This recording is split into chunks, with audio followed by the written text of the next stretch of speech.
ఇది ఒక 4 ఆవుల ఐక్యత కథ. ఒకప్పుడు పచ్చటి మైదానాలతో, చెట్లతో మరియు నీటి చుక్కలతో నిండిన లోయలో 4 మంచి ఆవులు కలిసి నివసించేవి. అవి కలిసి మేత తింటూ, ఆడుకుంటూ, ఒకదానికొకటి సహాయం చేస్తూ జీవించేవి. ఈ ఆవులు వేరు చేయలేనివి. ఎండలు కాస్తా వర్షం వచ్చినా అవి కలిసే ఉండేవి.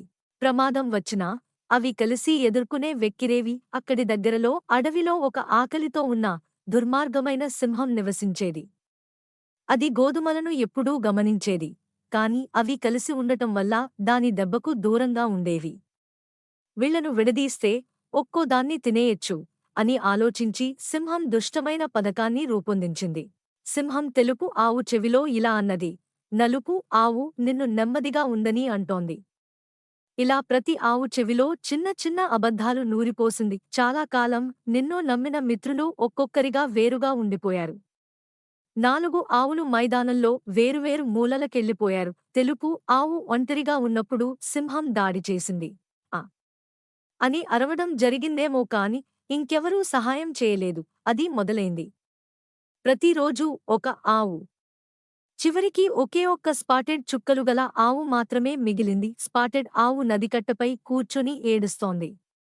మనం కలిసి ఉంటే ఈ పరిస్థితి రాదేమో. ఆ ఆవు అడవిలోని మిగిలిన జంతువుల దగ్గరకు వెళ్ళింది. మనందరం కలిసే ఉంటే ఎవరూ మనల్ని కాదనలేరు అన్నదానితో అందరూ అంగీకరించారు. అలా మరోసారి మైదానంలోకి వచ్చిన సింహం తన మెను కోసం చూసింది. కాని ఈసారి ఒంటరిగా ఎవ్వరూ లేరు. అందరూ కలిసే నిలబడ్డారు. సింహం గర్జిస్తూ పరుగు తీసింది. జంతువులందరూ ఆనందంగా జయగానం చేశారు. ఆ మైదానం మళ్లీ స్నేహానికి, ఏకతకి నిలయంగా మారింది. అలా స్పాటెడ్ ఆవు మరియు మిగిలిన జంతువులు ఒక గొప్ప పాఠాన్ని నేర్చుకున్నాయి.